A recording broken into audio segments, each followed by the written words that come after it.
ఆ బెంగాలోడి బాడీ దొరికింది కదా సార్? నేనే సార్ వాడిని వేసేసాను. వాడికి వాటా ఇవ్వడం ఇష్టం లేదు, అందువల్లే. మరి నువ్వెందుకు వాడిని మాత్రం పుట్టి చేసావు? నేను అలా చేయబట్టే కదా సార్ మీరు అన్ని కోణాలను పరిశోధించగలిగారు. కోప్పడకండి సార్. టైల్స్ పరిచే పని బాగా తెలుసు అనుకుంటా. కొన్నాళ్ళు నేను ఆ పని కూడా చేశాను సార్. తర్వాత ఒక చిన్న హోటల్ కూడా పెట్టుకున్నాను సార్.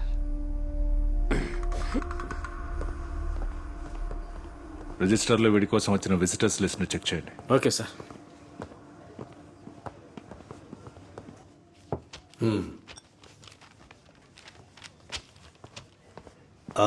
కూర్చోండి సార్. ఆ స్టీఫెన్ విజిటర్స్ లిస్ట్ కొంచెం చూపిస్తారా? ఓహో,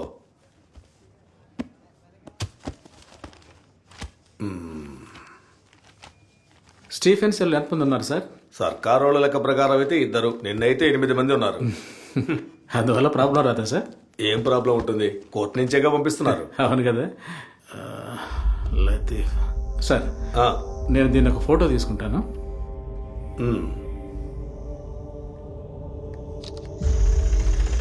ఆపరా, పాపు తర్వాత కలుద్దాం. దిగు దిగు. ఇక నువ్వు వెళ్ళు.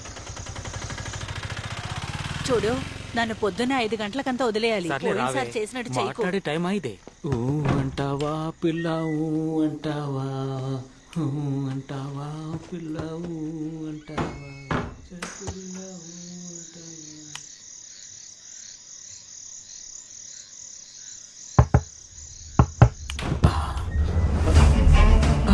ఏంటి సార్?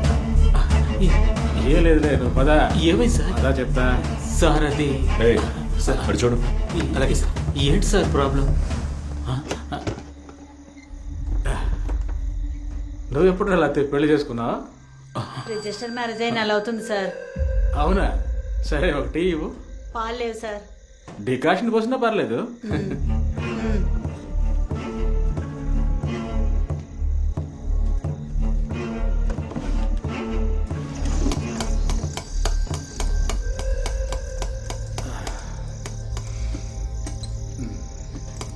ఏది జరుగు.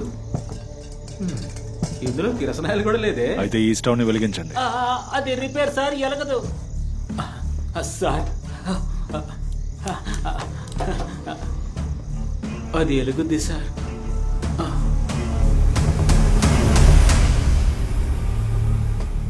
నాకేం తెలియదు సార్. నోరు మూసుకోరా. నిజం చెప్తున్నాను సార్. ఇది స్టీఫెన్ దాచిపెట్టమని నా దగ్గర ఇచ్చిన డబ్బు సార్. వాడు నీకేమైనా ఇచ్చాడా? లేదు సార్. నిజమా? అయితే నువ్వే అందులో నుంచి ఏమైనా తీసుకున్నావా? లేదు సార్. అవును సార్. ఎలా తెలుసుకున్నారు మీరు? ఇది నువ్వు ఎవరితో అయినా చెప్పావా? నేను తనతో చెప్పాను. Okay sir.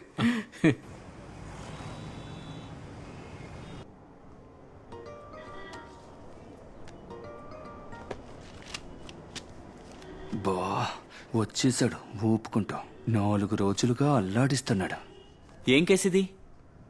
ఆ లతీఫ్ దగ్గర నుంచి హ్యాండ్ ఓవర్ చేసుకున్న డబ్బు కేసు తెలుసు కదా? ఓ, రూమ్లో ఉన్నారు, చూసి వస్తాను.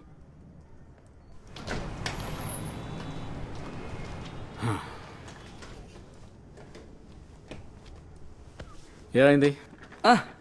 అంతా ఓకే అయింది సార్. దొరికిందా? లేదు సార్. ఏంటి సార్ మీరు, ఇది ఏ కేసుతోనూ మ్యాచ్ అవ్వలేదు. నువ్వు కేసులన్నీ చూసావా? చూశాను సార్. డిస్ట్రిక్ట్ వైజ్ ఎతికి చూసావా?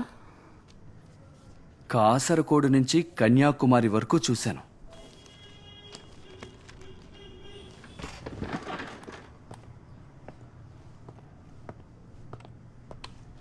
ఇదిగో. సార్, నువ్వు ఆ జేసీఎల్ డేటా చూసావా? జేసీఎల్ అది చూడాలా సార్?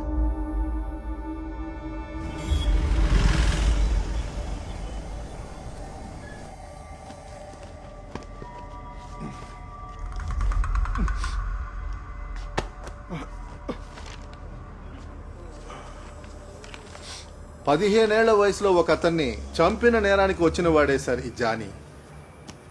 వచ్చినప్పుడు వాడు చాలా సైలెంట్ గానే ఉండేవాడు. తర్వాత వాడి హృదయంలో ఏదో లోపం ఉందని చెప్పగా విన్నాను.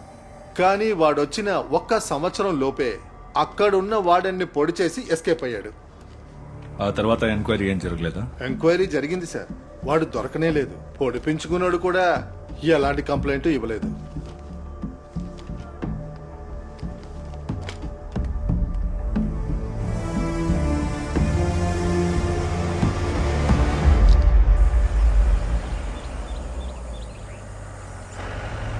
ఈ కేసు మనల్ని బాగా కన్ఫ్యూజ్ చేసింది కదా సార్.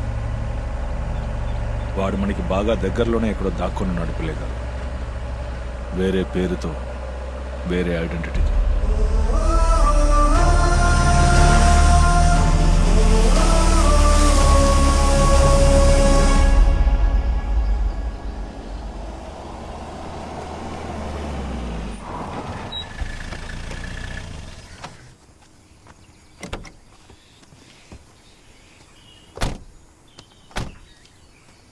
నేను ఫోన్ చేస్తా సార్.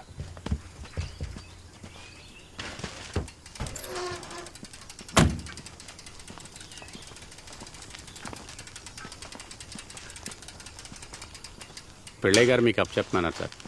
ఇందులో ఒక సంతకం పెట్టండి. సైకిల్ లోపల పెట్టమంటారా? అక్కర్లేదు సార్. ఉంటాం సార్.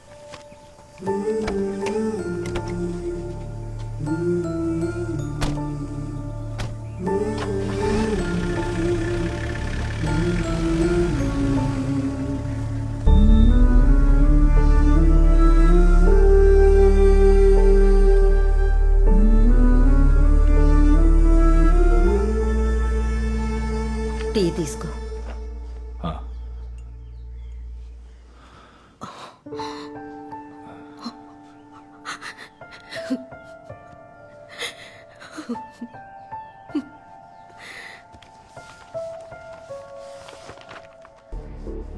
పిల్లే గారు,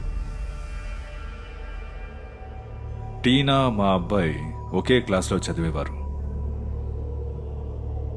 బట్ సి, టీనా ఫ్యూనరల్కి వచ్చిన ఈ పిల్లలు మాత్రం మా అబ్బాయిని చూడటానికి రాలేదు.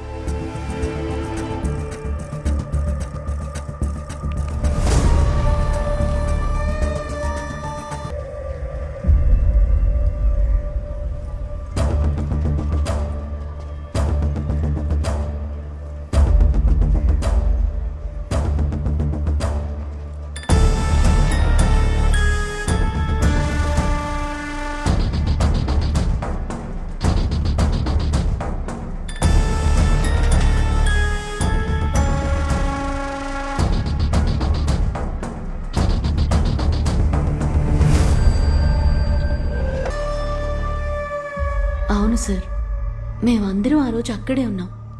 మాథ్యూస్ తన ఫ్యామిలీ మాతో చాలా ప్రేమగా ఉండేవారు. 5 ఏళ్ల క్రితం అనుకుంటా లెనీ మాథ్యూస్ తొలిసారి ఇక్కడికి వచ్చారు.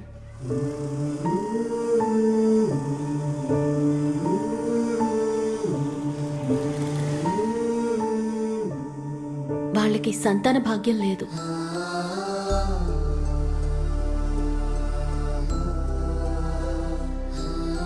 టీనా అంటే వాళ్ళు ప్రత్యేకమైన అభిమానాన్ని చూపించేవారు. ఒకరోజు వాళ్ళిద్దరూ కలిసి మా ఆఫీస్కి వచ్చారు. సిస్టర్, టీనాని మేము దత్తత తీసుకోవాలనుకుంటున్నాం. ఉండటానికి సొంతిల్లు కూడా లేని వారికి బిడ్డని దత్తత ఇవ్వటానికి మా రూల్స్ ఏమాత్రం అస్సలు ఒప్పుకోవు సార్.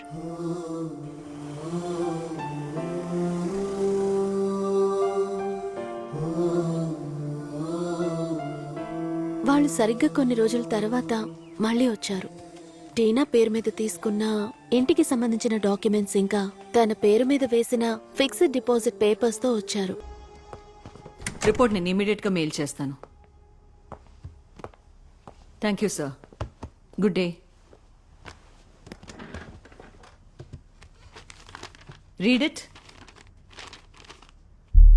మాథ్యూ రిలేటివ్స్ కోర్టులో ఫైల్ చేసిన రిట్ కేస్ విచారణలో పురోగతి లేదంటున్నారు. నేను వీటన్నిటికీ ఆన్సరబుల్ పీటర్. కమాన్, బ్రీఫ్ మీద ప్రోగ్రెస్. Yes ma'am.